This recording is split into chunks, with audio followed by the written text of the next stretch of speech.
Oi, pessoal, boa noite. Que Jesus abençoe a todos. Vamos iniciar mais uma noite de estudos, né? 20 horas. Então, nós pedimos o auxílio de todos para nós unirmos os nossos pensamentos em oração e podermos, então, criar a psicosfera que nós precisamos, né, para o nosso estudo. Vamos todos fechar os olhos, abrir o coração, tranquilizar o corpo, relaxar as tensões. Silenciar o pensamento, acalmando os sentimentos, nos colocando receptivos às energias que vertem do alto como um bálsamo sobre as nossas necessidades físicas e espirituais, acalmando o nosso íntimo, acalmando o nosso interior para que possamos refletir no espelho de nossa mente a claridade do céu. Ajuda-nos, Senhor Jesus, para que todos unidos possamos permutar as melhores energias, alimentando-nos reciprocamente, criando uma extensa faixa de luz que nos une, que nos protege, que nos abençoe e harmoniza, e que dessa corrente de luz possam se irradiar forças para todos que estão ao redor. Todos os necessitados que estão na matéria, todos que estão internados, todos que estão doloridos, ou depressivos, angustiados, vazios, apreensivos, todos possam receber um novo alento, uma nova alegria, um novo ânimo, uma nova esperança, um novo sentido. Pedimos também por todos que estão no plano espiritual, ainda desorientados, aflitos, desmemoriados, doloridos, revoltados, que todos sejam abençoados, Senhor, com o conhecimento da vida imortal, do socorro do alto, o alívio para as suas dores, para as suas amarguras, para as suas frustrações, decepções íntimas. Que todos possam receber, Senhor, a radiância da tua luz, principalmente aqueles que não gostam de nós, Senhor. Que sejam mais abençoados, que recebam multiplicadas as energias positivas que nós lhes endereçamos, que possam ser objeto do maior carinho e respeito da espiritualidade. Muito obrigado, Senhor, por tudo, que assim seja. Muito bem, pessoal. Novamente, boa noite. Alexandre Xavier de Camargo falando, aqui de Campina Grande, na Paraíba, em nome da Sociedade Espírita Maria de Nazaré. Nós estamos aqui na página Espiritismo Brasil, Chico Xavier. Deu uma congelada na imagem aqui, deixa eu ver se é só. Tá tendo algum probleminha aqui. Vamos ver.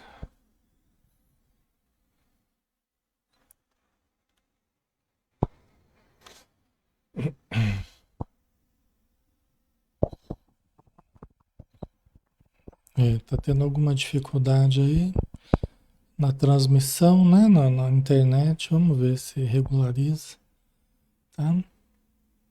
Tá normal, né, Sueli? Para mim aqui ela voltou, né? Vamos ver.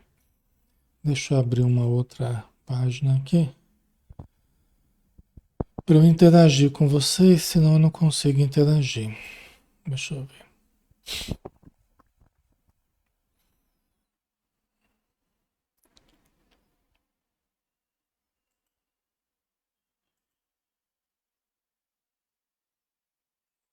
Certo.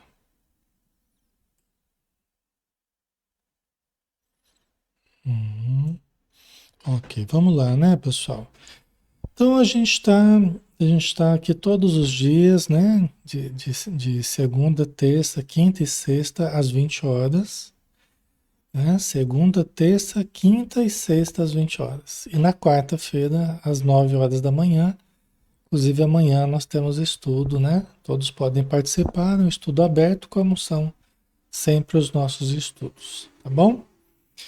Então vamos lá, hoje como é terça-feira, nós temos o estudo do livro Os Mensageiros, que é o segundo livro da coleção Nosso Lar, do Espírito André Luiz, através da mediunidade de Francisco Cândido Xavier.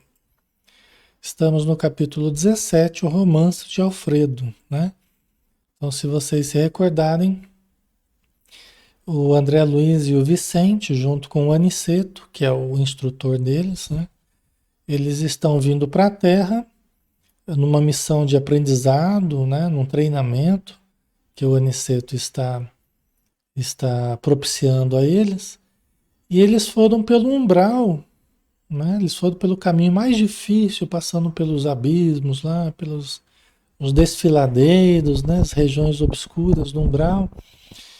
Até que eles encontraram um posto de socorro de Campo da Paz. Deve ser uma colônia, alguma coisa assim, que tem postos de socorro, né, nas suas proximidades, né? Então o Aniceto estava procurando mesmo esse posto de socorro e chegado até ele, né, que era como se fosse uma fortaleza, um castelo cercado de altos muros, né? E eles entraram, né, nesse ambiente e foram acolhidos pelo Alfredo. O Alfredo e a Ismália, né? Que eram os dois, o casal que dirigia ali. O Alfredo, que é o que dirige, né? A Ismália, a companheira dele, né? Que por vezes está ali também. Então aí nós vamos ver a história do Alfredo e da Ismália. Muito bonito a história de ambos, né? E esse capítulo vai ser dedicado a essa história, tá? Dos administradores aí desse posto de socorro. Vamos lá então? Então, capítulo 17, o romance de Alfredo. Porque eles estavam conversando, né? O Alfredo falou que. é, não, aqui acho que vai falar justamente isso. Não deixa, eu não vou apressar a coisa, não. Deixa que a história vai contar por si aqui, né? Vamos lá. Depois de alguns minutos utilizados por nós no serviço da higiene reconfortadora, Alfredo convidou-nos à mesa, onde Ismália, com extrema fidalguia, mandou servir frutos diversos. Aqui já tem umas coisas interessantes, né? Porque eles chegaram, né, cansados, chegaram, né, fizeram a travessia andando, não fizeram volitando, boa parte do trajeto não foi volitando, foi andando mesmo, né? E estavam cansados, né? Vibrações difíceis, principalmente o André Luiz e o Vicente, né? E aí chegado ali toda a receptividade, né, do castelo ali, do Alfredo, da Ismália, né? Então olha que interessante, depois de alguns minutos utilizados por nós no serviço da higiene reconfortadora, né? Então são detalhes importantes, né? Quer dizer, eles chegaram lá e fizeram a higiene. Mas como assim? Tomaram banho, lavaram as mãos, o que que é? Eu não sei o que que eles fizeram lá, né? Mas eles têm um corpo, né, pessoal? Para eles, a vida espiritual é como é a vida material para a gente. Eles passaram por um ambiente de muitos resíduos mentais, né? Energias pesadas. É como a gente aqui, né? Em que a gente sente no final do dia, a gente está precisando tomar um banho, precisando, né? Para eles também, as energias ali são algo real, né? Então a gente já viu no nosso lar, a casa do Lisas, lá eles apresentaram a sala de banho lá deles, né? O banheiro lá. Então eles têm um corpo e eles têm também a higiene deles, né? Depois foram se alimentar. E a Ismália, né, mandou servir frutos diversos, né? Então, os espíritos mais assim acostumados já com o plano espiritual, eles fazem grande uso de frutos, né? Sucos, frutos, sopas, né? Uma alimentação menos pesada, né? Mais rarefeita. Lembrando que esses frutos são de substância diferente da nossa, logicamente. Que nós, né, estamos na matéria mais densa, lá eles estão numa outra dimensão, né? Então a composição é muito mais sutil do que a nossa, né? Obviamente, né? A Bárbara, olha eu achando que iria tomar só sopa e água, né? É, tem umas frutinhas também, né? Sucos, né? Bem gostosos, os espíritos falam que é bem gostoso, os sucos lá. As crianças geralmente comentam do suco, e é gostoso, tal. Os senhores do castelo não podiam ser mais gentis. Servidores iam e vinham com grande júbilo a lhes transparecer do rosto. A palestra de Alfredo e as observações de Smiley estavam cheias de notas interessantes e educativas. Tudo interessante, tudo é educativo aqui pra gente, né? Porque se trata de um mundo novo, né? O André Luiz pra gente aqui, tudo é educativo, né? É, e os administradores do castelo ali, super educados, né? Os espíritos, eles dormem também, principalmente aqueles com mais necessidades ligadas ainda à vida material. Espíritos como o André Luiz e o Vicente, por exemplo, têm uma necessidade maior de sono, porque tem um gasto maior energético. São espíritos ainda que precisam se fortalecer muito. Um espírito como o Aniceto, por exemplo, já sente menos. Não que ele não precise ou que não goste de momentos de repouso ou de alimentação, mas ele tem menos necessidade do que o André Luiz e o Vicente. Depois a gente vai ver um capítulo bem bonito aqui já na Terra aqui, falando sobre o repouso. Vocês vão ver que bonito que é. Mas isso aí é outro capítulo, mais para frente, né? Daqui a alguns capítulos, cenas dos próximos capítulos, tá? Então, quanto mais evoluído, mais forte o espírito, né? Menos impacto ele sente com o ambiente, com a convivência com os outros espíritos, né? Ele sente mais as energias positivas do que ressente com as energias negativas, né? Então, e qual a sua impressão dos serviços em geral? Perguntou Aniceto, atencioso, dirigindo-se ao dono da casa. Né? Tipo assim, o que que você está achando dos serviços ultimamente? Como é que está a sua impressão dos trabalhos, né? Aquela conversa, né? Quando você faz tempo que você não encontra a pessoa, e aí, como é que estão as coisas? Muito trabalho, né? Aí ele respondeu, o Alfredo respondeu, excelente quanto às oportunidades de realização que nos oferecem, respondeu Alfredo em tom significativo. Quer dizer, excelente as oportunidades de realização que a vida nos oferece. Quer dizer, muita oportunidade de realização. Entretanto, não tem o mesmo parecer quanto à situação em curso. As zonas a que servimos estão repletas de novidades dolorosas. Por que que ele está falando assim? Estava em meio à Segunda Guerra Mundial, né? Então ele está dizendo, olha, muita oportunidade de serviço. Mas com relação ao panorama geral, é, as regiões que a gente atende estão repletas de novidades dolorosas. É muito sofrimento, né? Então eles estão percebendo o impacto da guerra nas regiões próximas da Terra, né? Então, como eles estão numa região bem próxima, então eles sentem mais o impacto da situação do planeta, né?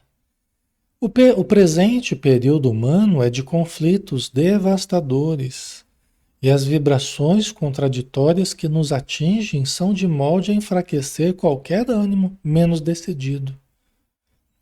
Desencarnados e encarnados empenham-se em batalhas destruidoras. É uma lástima. Estão vendo a dificuldade, pessoal? Né? Então, se a pessoa não é forte ali, ela desanima. No meio de tanta necessidade, no meio de tanto sofrimento, né? Em torno do planeta e no planeta, né? Então, a pessoa tem que estar bem decidida a continuar fazendo bem, a servir, né? Porque a dificuldade era muito grande, né? Uma lástima, né? Multiplica-se o número de necessitados que recorrem ao posto? Continua indagando o nosso orientador. Enormemente. Nossa produção de alimentos e remédios tem sido integralmente absorvida pelos famintos e doentes, né? Deixa eu tomar uma aguinha aqui.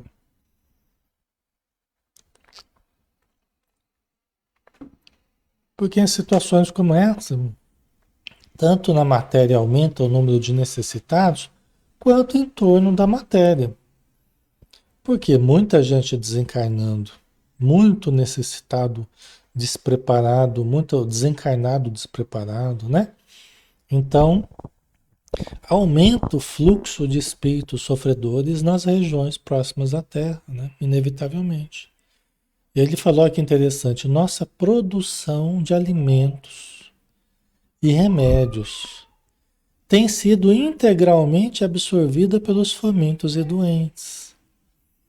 Então aqui a gente está ouvindo também falar de produção de alimentos e remédios no plano espiritual. Isso o André Luiz já tinha falado no nosso lar. Já tinham mostrado para ele, né? Falado a respeito dos campos de cultura, das indústrias de nosso lar.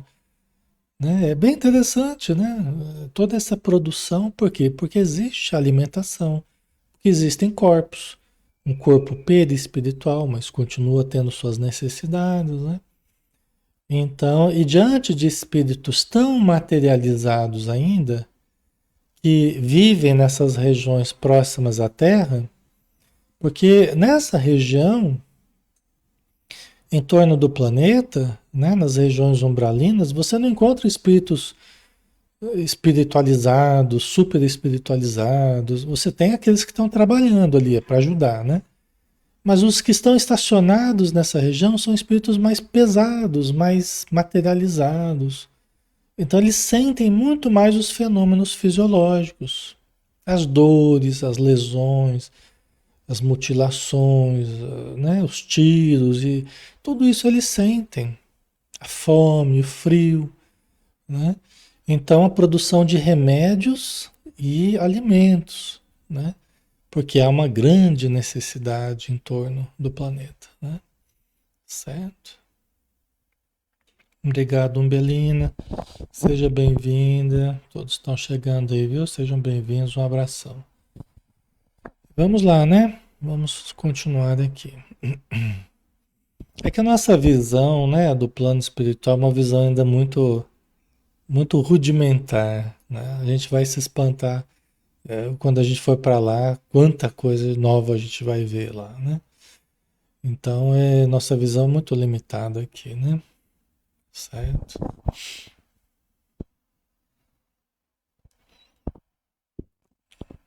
A Cassileide colocou, né? Então, quando desencarnamos, o processo é parecido com o vivido na Terra. Pelo que estou ouvindo, muitas das vezes o sofrimento é maior. Sim, muitas vezes é até maior do que na Terra, né? A grande necessidade, o grande sofrimento, ele não está na Terra, ele tá na vida espiritual. Assim dizem os Espíritos. O maior sofrimento não está na Terra, ele está em torno do planeta. Aqui, frequentemente, você encontra os sofredores recebendo o amparo de familiares queridos, dos médicos, dos hospitais, dos vizinhos. Por pior que seja a situação, você vê, às vezes, o amparo do governo, posto de assistência. Não, não que no plano espiritual não tenha, nós sabemos que tem toda uma rede de amparo, de auxílio. Só que pela questão vibratória, você tem espíritos que desencarnam numa condição muito precária e nem enxergam os benfeitores que querem ajudá-los. Entendeu? Porque não consegue se subtrair à angústia que viveu, nos momentos finais da morte, a desesperação, o medo, né? Então depende do caso, né? Certo? Então é assim, né? A verdadeira necessidade, dizem os espíritos, ela está no plano espiritual. Aqui a gente tem muita necessidade, mas lá é maior ainda. E aqui a gente tem, né, o alívio de várias formas. Lá, muitas vezes a pessoa sofre até ela ter condições de receber auxílio. Às vezes ela sofre bastante, tá? Aí ele continua, né? Tenho 500 cooperadores, mas nos sentimos presentemente incapazes de atender a todas as obrigações.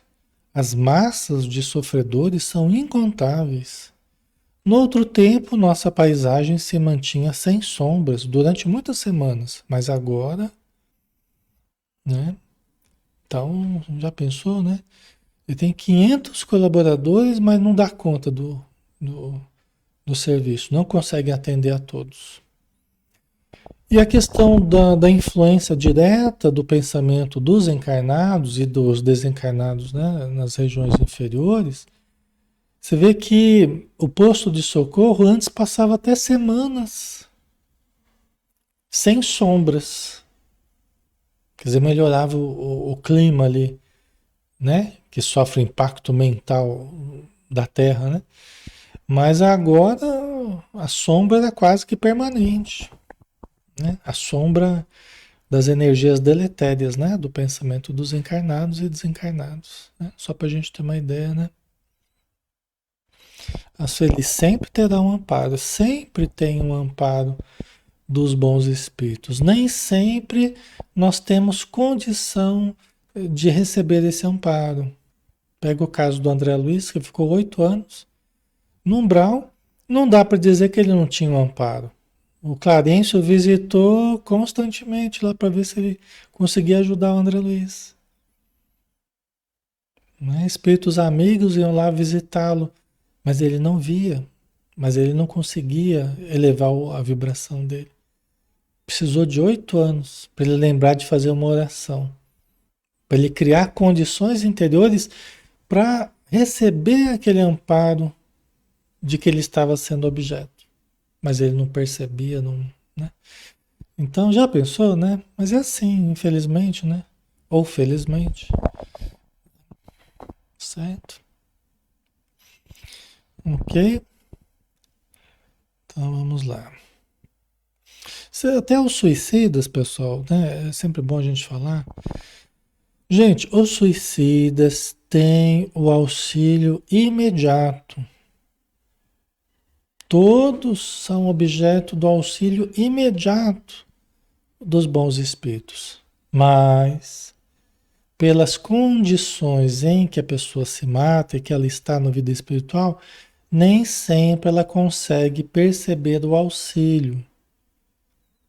Mas não é que por ser suicida a espiritualidade deixa ela lá porque ela vai ficar lá até gastar energia, não sei, não. Os espíritos amigos buscam auxiliar sempre, mas nem sempre nós estamos abertos a auxílio.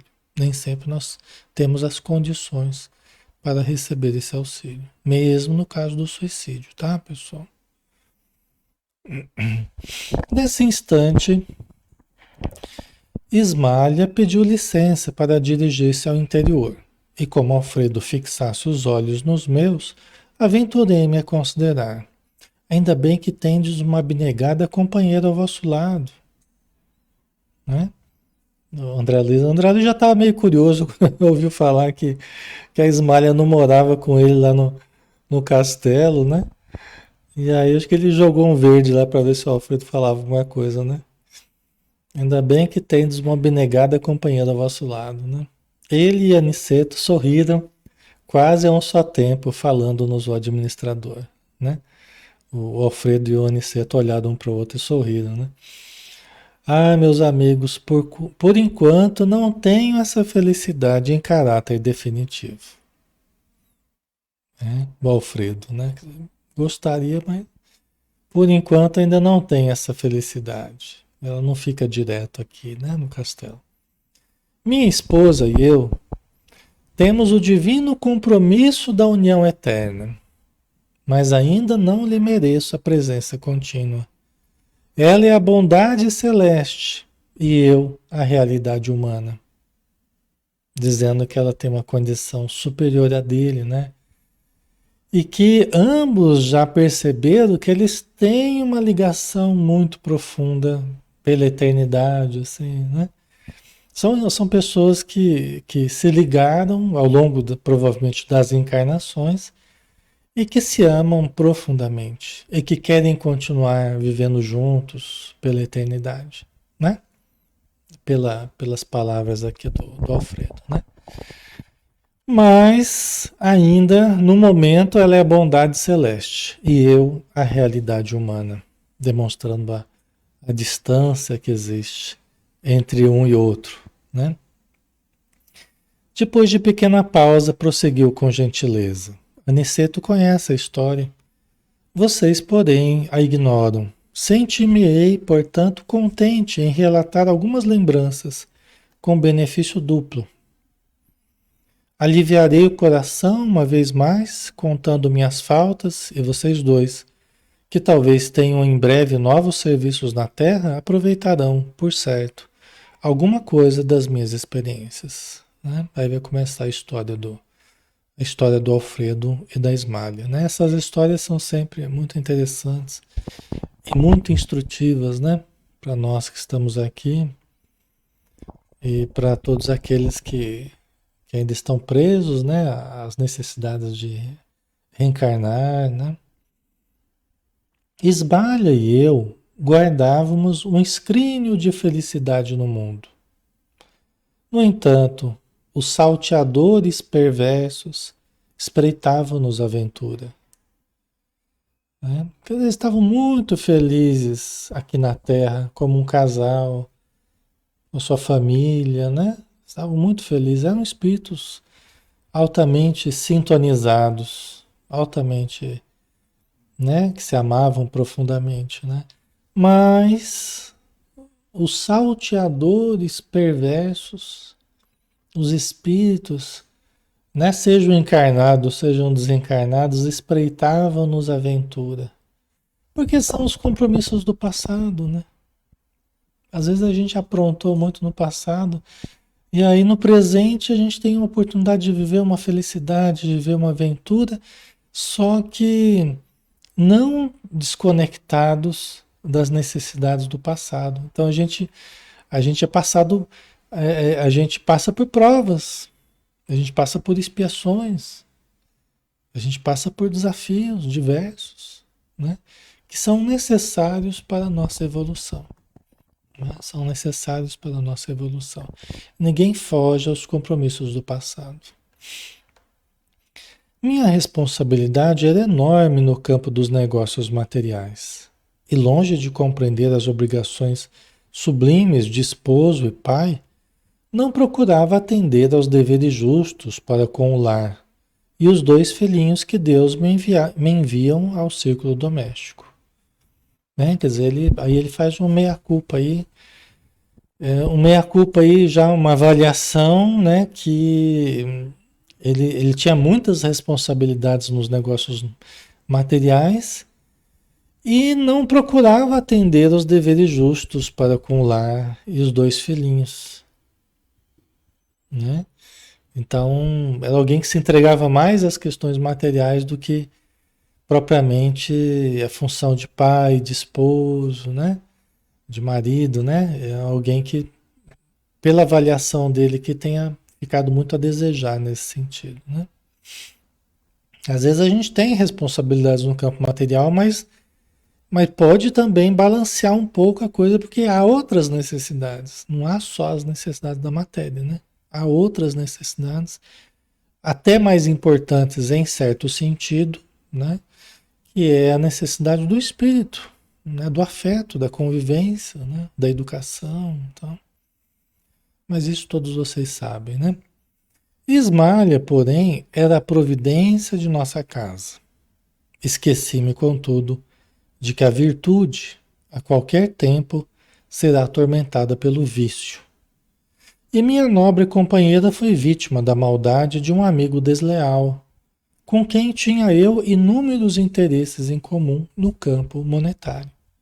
Então aqui já começa a se desenhar a história, né? Ele era meio negligente com relação às necessidades da família, né? A função de marido e de pai, né? Mas a esposa dele era presente ali, era a sustentação, né? Da estrutura familiar, né? Só que ela, virtuosa, né? É que o Alfredo diz, né? Esqueci-me, contudo, de que a virtude em qualquer tempo será atormentada pelo vício. Como assim, Alexandre? Como é que a virtude vai ser atormentada pelo vício?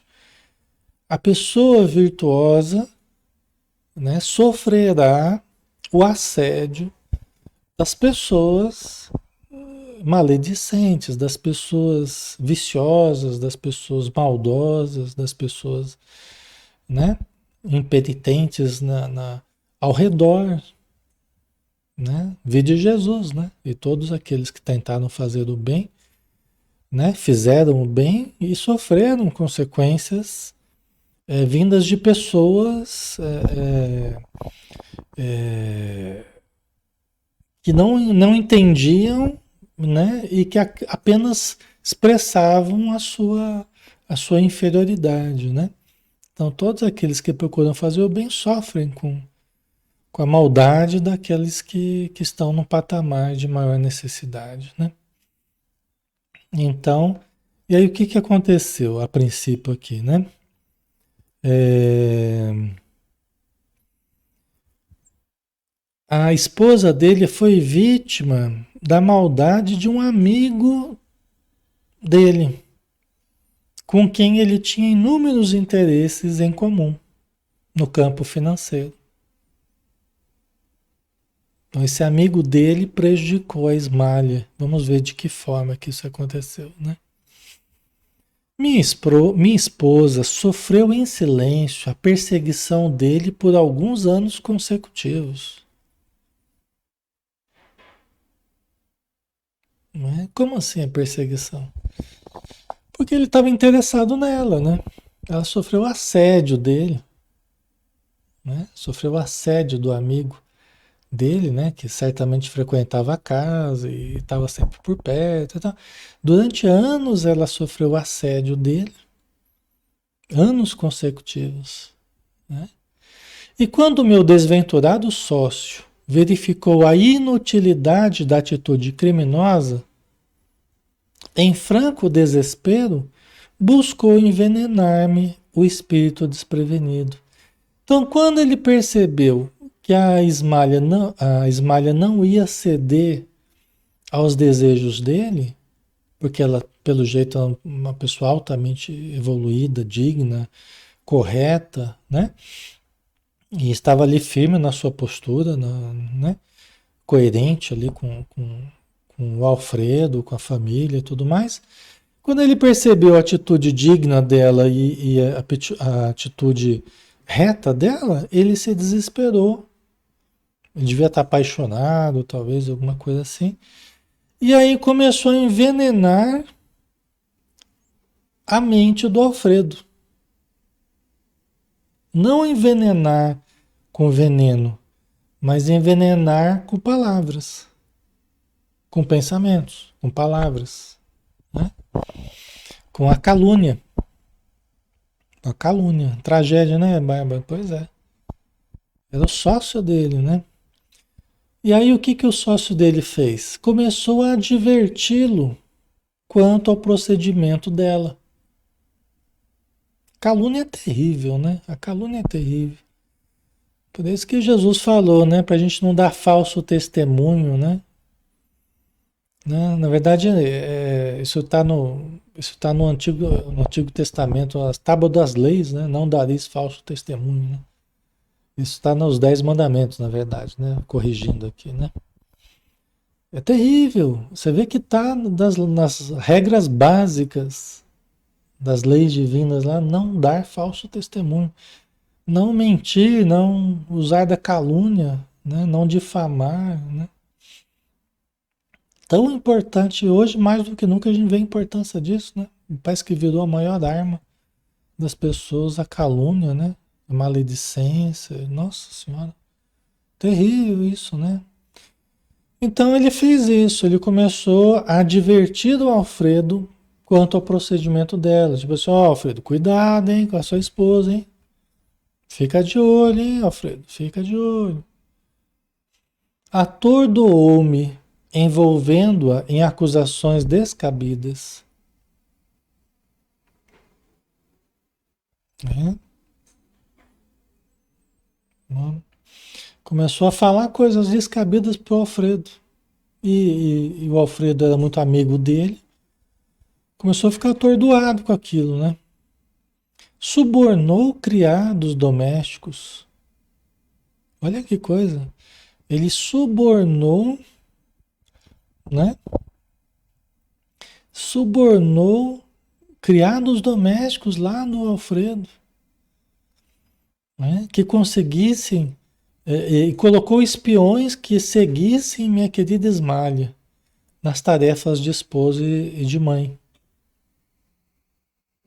né? O, o sócio dele, né? Você vê que ponto que chegou, né? Esse homem exercia profunda influência sobre mim, e atendendo aos laços que nos uniam, minha companheira jamais se sentiu com bastante coragem para denunciá-lo, né? Porque às vezes acontece assim, né? Entre amigos, né? Muitas vezes um amigo tem uma influência muito grande sobre outro amigo, né? A gente vê muito isso, né? Até um encantamento, assim, tem um, né? Uma coisa até estranha às vezes, mas um amigo tem uma influência, tudo que o amigo fala, o outro faz, o outro, né? Tem uma ascendência moral, né? É quase que hipnótica um sobre o outro. É muito comum isso, né? É só um amigo chamar lá que o outro já vai, esquece tudo, esquece a família, esquece a esposa, filho, vai atrás do outro lá e vão jogar bola, e vão pro bar, e vão. É impressionante, né? Mas isso tem muito, né? Supostamente amigo, né? Então esse homem exercia profunda influência sobre mim. Muitas vezes é coisa do passado, né? Às vezes essa influência é de longe, já, né? De outros tempos, né? E atendendo aos laços que nos uniam, minha companheira jamais se sentiu com bastante coragem para denunciá-lo. Quer dizer, a Ismália, percebendo a grande influência que havia do amigo dele sobre ele, ele devia gostar muito do amigo, admirar o amigo, falar do amigo o tempo todo. Então, a Ismália falou: deixa eu ficar quieta aqui, porque não vai dar certo. Se eu falar mal dele aqui, a coisa não vai cair bem, né? Então, ela não teve coragem de denunciar, falar que o amigo estava aprontando, né? Tava dando em cima dela, né? Ia ficar uma situação muito difícil.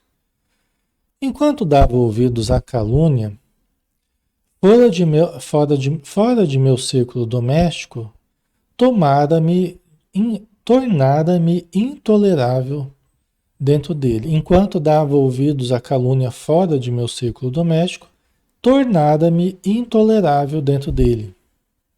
O Alfredo, né? Não sabia contemplar minha esposa com a despreocupação e a confiança absoluta de outra época. Pronto, ele já estava envenenado, né? E, gente, e o ciúme? O ciúme, até a Joana Jones fala, né? É uma das questões psíquicas que leva à loucura. A pessoa desprevenida que vai se deixando contaminar pelo ciúme, pela suspeita, né, pela desconfiança e começa a inventar. Aí no caso ele estava sendo envenenado pelo amigo, né, supostamente amigo. A pessoa começa a abrigar aquela desconfiança e a insegurança dentro de nós faz com que a gente chame a imaginação e comece através da imaginação ficar alimentando a imaginação e vai criando uma verdadeira loucura, uma cegueira. Isso realmente enlouquece as pessoas, né? De crises de ciúme e tal. Por isso é que ele não sabia mais olhar para a companheira com a confiança absoluta de antes. Você vê como é que a coisa já mudou? É difícil isso, pessoal. Olha, e para a pessoa vencer isso e contornar essa situação e voltar ao que era antes, olha, dá trabalho, viu? Dá trabalho. Precisa de muito tratamento, precisa, entendeu? É trabalho difícil esse.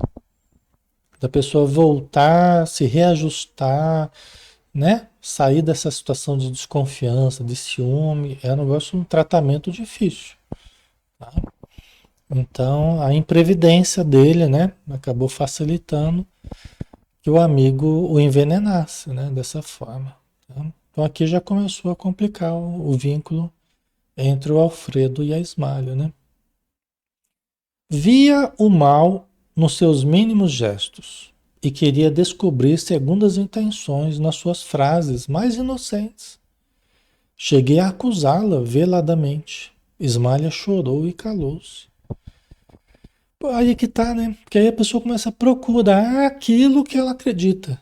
Porque ela acredita, ela firmou um pensamento e agora tudo é motivo para achar que se encaixa dentro da sua desconfiança. Então fica buscando nos mínimos gestos segundas intenções. E a gente encontra o que a gente busca, né? A gente sempre acaba achando motivos para o que a gente busca, né, pessoal? Buscar e achareis, né? O ciúme faz sofrer muito quem é o portador do ciúme e aqueles que estão no entorno, né? Principalmente aquele que é o objeto do ciúme, né? É bem difícil, né? Tem como base a nossa insegurança, né? Porque a gente, inseguros, a gente acha que qualquer pessoa é superior a gente e é um possível adversário, né? Que vai tirar o objeto do nosso amor de nós, vai roubar o objeto do nosso amor de nós, né? Então aí nasce, através da insegurança, nasce o ciúme, né? Que é alimentado pela imaginação, né? Então tem várias coisas que acontecem aí, tá? E vai criando histórias imaginárias que vão nos afastando da realidade, tá? Então a gente vai criando histórias imaginárias que nos afastam. É um processo de alienação completo. Geralmente, aqui não vai falar sobre isso, tá? A história não vai entrar nesse aspecto, mas geralmente é potencializado pela obsessão espiritual, né? Tem as suas questões materiais, mas sempre tem também a participação espiritual, que se aproveita da nossa insegurança, da nossa imaginação, eles ficam alimentando a nossa imaginação doentia. E aí vão nos conduzindo mais e mais para a alienação, né? Uma coisa muito importante para o ciúme, já que a gente entrou nesse aspecto, né? É a gente se voltar, quando a gente se percebe muito ciumento, né? É a gente se voltar para nós. Não ficar o outro é o centro da minha vida, o outro. Não. É se voltar para nós, se trabalhar, se conhecer, se desenvolver, se amar, se fortalecer intimamente, se gostar mais, descobrir potenciais que se tem. Porque a base do ciúme é a falta de amor a si mesmo, né? Junto com a insegurança, né? Eu duvido de mim mesmo, acho que todo mundo é melhor, né? Então, quando a gente começa a voltar para a gente, se fortalecer, se amar, a tendência é facilitar, vencer o ciúme, né? Superar. Mas é algo que exige bastante coragem da pessoa que quer se superar nesse sentido, tá? Ser bastante sincera consigo mesma. Aceitar que está vivendo um problema e querer mudar, querer sair daquele problema, tá? Então ele chegou a acusá-la veladamente. Ismália chorou e calou-se, né? Por fim, nosso infeliz perseguidor subornou um homem de baixa condição que permaneceu certa noite ao lado de nossos aposentos particulares, como vulgar ladrão, às ocultas, sendo eu convocado à prova máxima, né? Quer dizer, aí foi o ápice da maldade do amigo dele, né? Foi o ápice da perversidade desse amigo, né? É, e da prova do Alfredo, né? Foi o ápice, o momento culminante aqui. Por quê? Porque ele pagou para um senhor, uma pessoa lá de baixa condição, permanecer à noite perto dos aposentos, do lado dos aposentos dele, do Alfredo da Ismalha, como se fosse um ladrão, as ocultas, né? E ficou ali amoitado, né? E o que que aconteceu? Vamos ver. Penetrei no quarto em extremo desespero e acusei em voz alta ao ver a companheira profundamente tranquila. Ismália levantou-se receiosa da minha saúde mental. A Ismália, imagina, né? Ismália devia estar lá deitada. E ele entrou porque o amigo dele deve ter pago para esse rapaz, para esse senhor, né? Fica ali próximo do aposento, ou até dentro, a gente não sabe exatamente, mas perto ali. E deve ter falado alguma coisa de suspeita pro Alfredo. Falou, ó, vai lá que eu ouvi falar que hoje vai ter alguma coisa lá. Sua esposa vai fazer alguma, vai aprontar alguma lá, né? E aí o Alfredo entrou que nem doido lá, em alta voz, acusando ela. A Ismália levantou-se receosa da minha saúde mental. Quer dizer, ela falou, poxa, o Alfredo tá ficando louco, né? Ela ficou preocupada, né? Mas não lhe atendi os rogos, procurando como louco o conspurcador da minha honra, né? Quer dizer, ele ficou que nem louco procurando cadê o cara com quem você está me traindo, né? Procurou ali. Já pensou, né? Situação triste dela, né? Tudo, né? Que é triste, né? Abri violentamente grande armário antigo, vasculhando o quarto. Nesse instante, o vulto de um homem esgueirou-se na sombra do aposento próximo, e antes que eu pudesse agarrá-lo no meu ódio em frene, saltou a janela, alcançando o pomar de nossa casa. Quer dizer, aí a desconfiança foi lá em cima, né?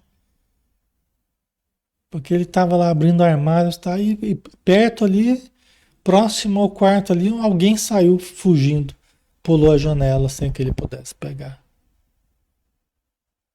Já pensou, né? Corri desesperado, detonando balas a esmo, mas nada consegui. Regressei ao quarto e, para cúmulo da nossa odiosa, desculpa, para cúmulo da calúnia odiosa, o desconhecido deixara atrás de si um chapéu novo, rigorosamente moderno, para que se acentuassem meus sentimentos terríveis, né? Quer dizer, eu ainda teve o cuidado de deixar um chapéu moderno, novinho lá, para acentuar os sentimentos de ciúme do Alfredo, né? Quer dizer, o cara teve uma mente realmente, um planejamento aí diabólico, né? Olhos com gestos, vomitando insultos, quis eliminar Ismalha, banhada em lágrimas a meus pés. Ele quis matar Ismalha. No entanto, alguma coisa que nunca pude compreender na terra paralisou meu braço quase homicida.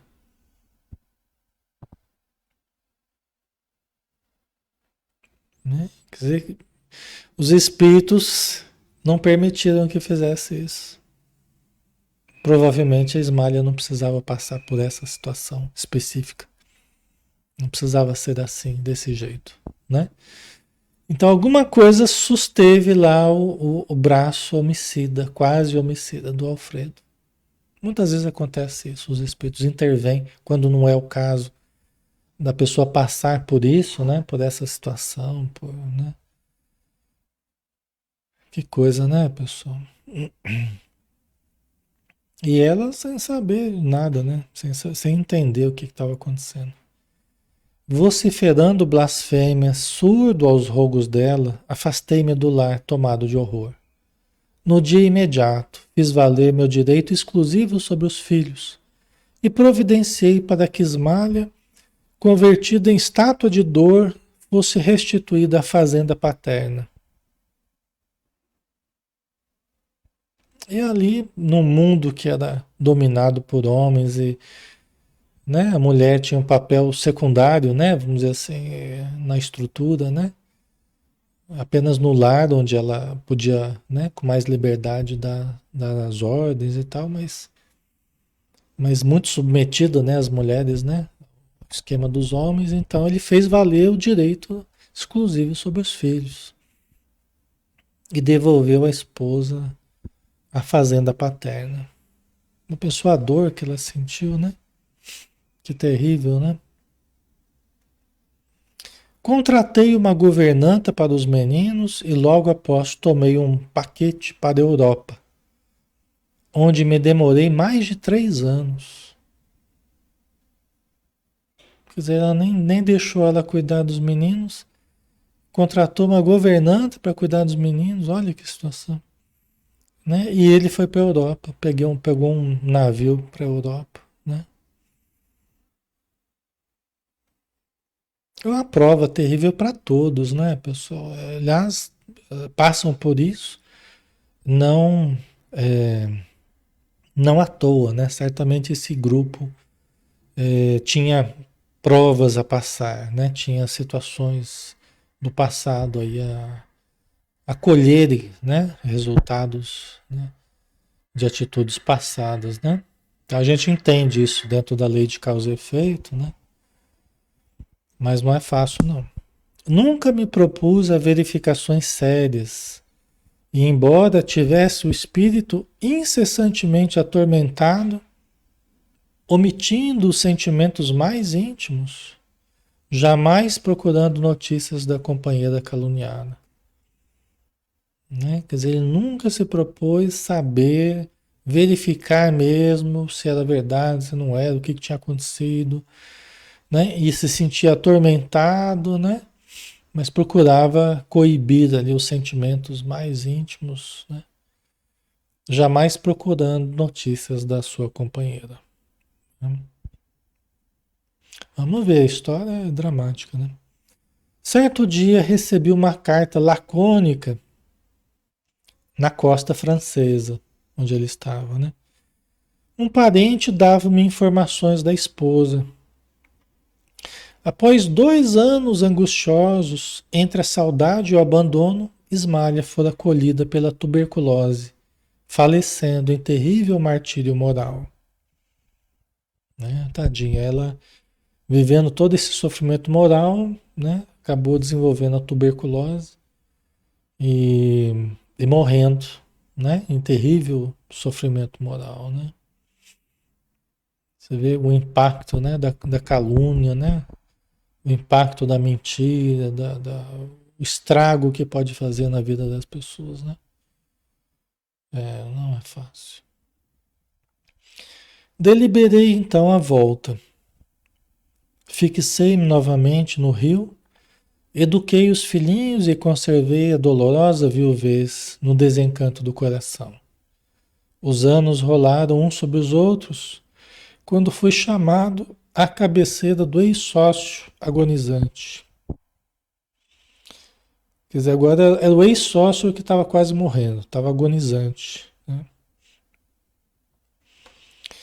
O infeliz, em face da morte, confessou o crime odioso,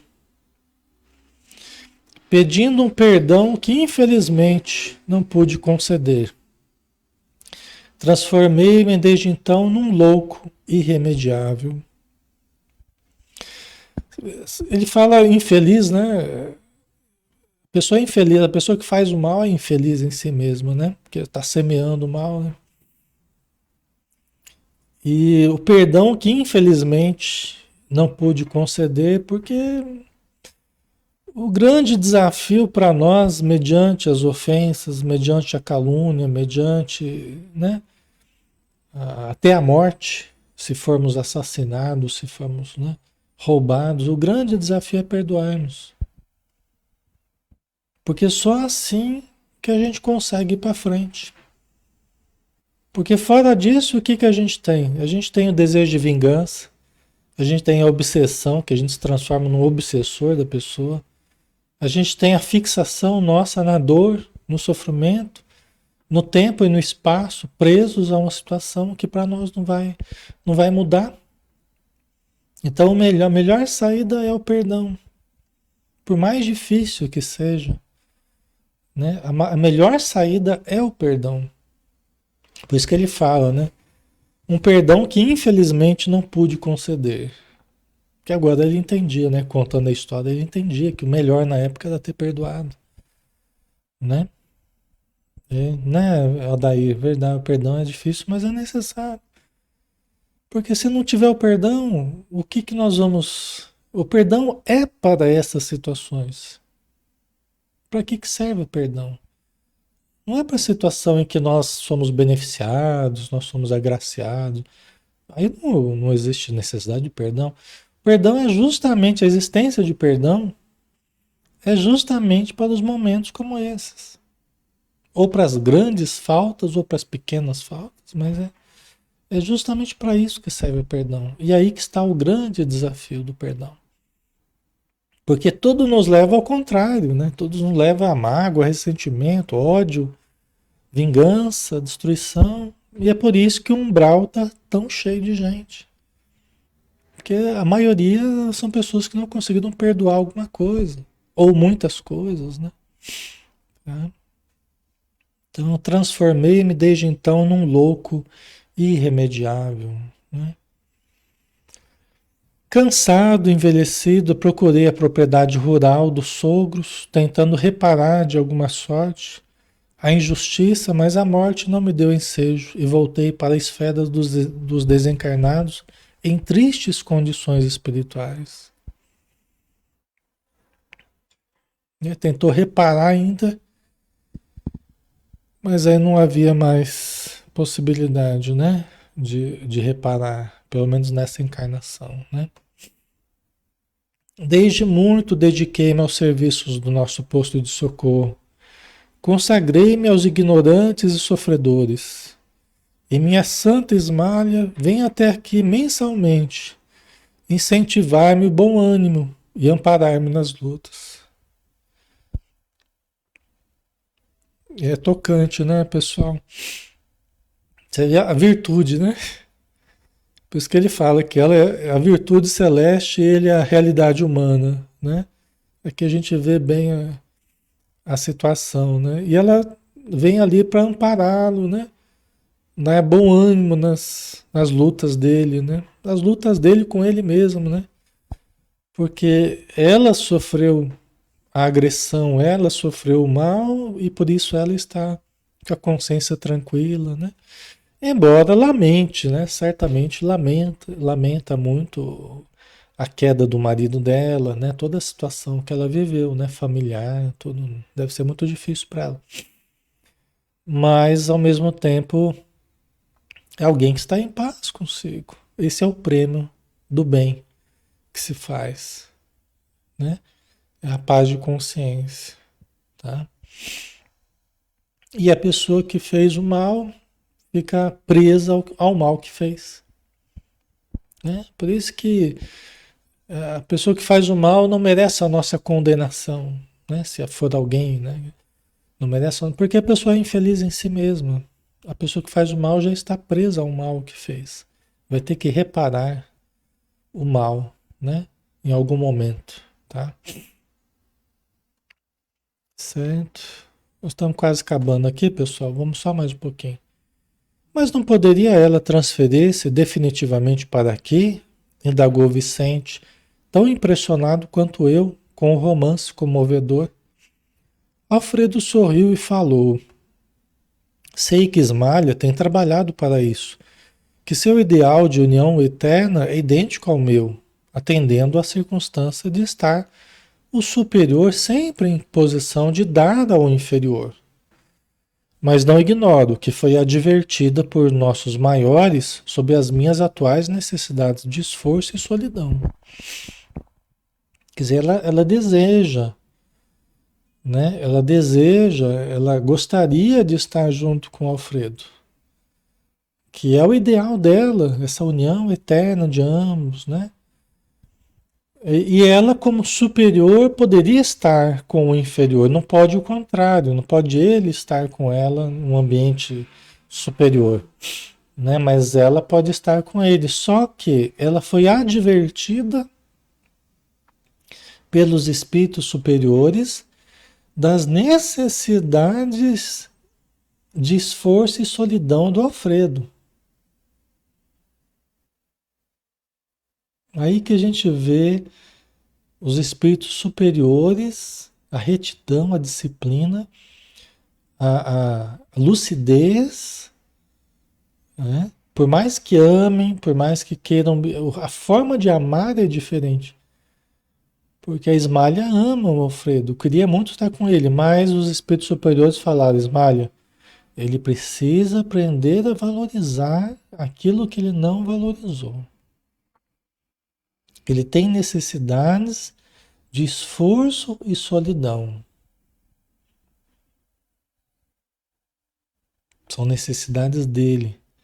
Ah, mas ela também acaba ficando sem ele. Sim, para ela também deve ser difícil. Mas ela vive num mundo superior, ela vive numa condição superior à dele. É mais penoso para ele. E ela está em paz, né? Ele está sofrendo o remorso, né? Sofrendo a lembrança dos males que cometeu, né? Por isso que na Terra nós temos também uma internação, muitas vezes, de solidão. Por mais que a pessoa queira, por mais que ela faça, às vezes ela passa longos períodos de solidão. Às vezes até uma vida inteira, dependendo do caso. Nada é sem motivo, nada é sem porquê. Lógico que de uma hora para outra a situação pode mudar, com a permissão divina, com a ajuda, né, do alto. Muitas vezes algumas situações podem mudar porque acabou aquela necessidade. Você passou por aquela fase que precisava passar, né? Mas aí é Deus que sabe, né? As circunstâncias que vão mostrando. Cada um tem suas necessidades, né, pessoal? Então, mas a causa está nesse tipo de situação, né? O porquê é nesse tipo de situação, tá? Preciso conhecer o preço da felicidade, disse o Alfredo aqui, né? Para não menosprezar de novo as bênçãos de Deus. Minha esposa deseja descer para encontrar-se definitivamente comigo. Quer dizer, ele sabe que ele precisa conhecer o preço da felicidade, para ele não menosprezar de novo, não jogar fora de novo. Uma nova encarnação junto com a Ismália, né? Ela quer estar com ele, né? Mas ele precisa primeiro se preparar, tá? Entretanto, é necessário que eu aprenda a subir, e por este motivo ainda não recebemos a devida permissão para o definitivo consórcio espiritual, para o definitivo casamento, né? O definitivo encontro de ambos, né? Para ficarem juntos, né? Por isso que eles não tiveram essa permissão, entendeu? Esse é o discernimento junto com o sentimento. Por isso que mente e coração precisam trabalhar juntos, para que nós amadureçamos.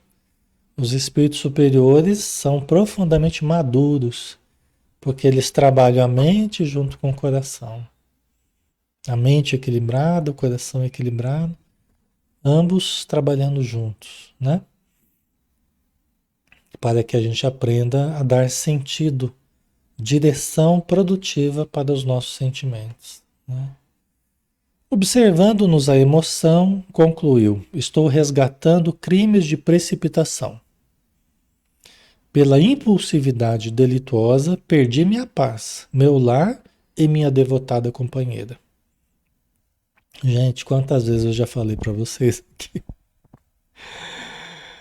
Isso aqui é uma das coisas que mais me marcaram, né? Na vida, assim, essa história do Alfredo Nesmari. Quantas vezes eu já falei para vocês? A necessidade da gente tomar cuidado com a precipitação, com a impulsividade, né? Quanto que nós precisamos aprender a controlar impulsos, controlar a palavra, controlar atitudes, para que a gente tenha tempo de pensar melhor, de se recompor. Quão importante é isso? Nós já devemos ter perdido muitas encarnações pela simples impulsividade, né? E o Alfredo ele diz aqui, né? Estou resgatando crimes de precipitação pela impulsividade delituosa. Perdi minha paz, meu lar e minha devotada companheira. Aqueles momentos que dá uma cegueira e que você é tomado pela emoção, descontrolado, é preciso a gente tomar muito cuidado com isso. Porque muitas vezes podemos ser altamente influenciados pelos espíritos que se aproveitam da nossa impulsividade, às vezes para cometer os maiores equívocos, né? Que a gente pode se arrepender muito depois. E para terminar o último slide aqui, né? Conforme ouviram, não matei nem roubei a ninguém, mas envenenei-me a mim próprio.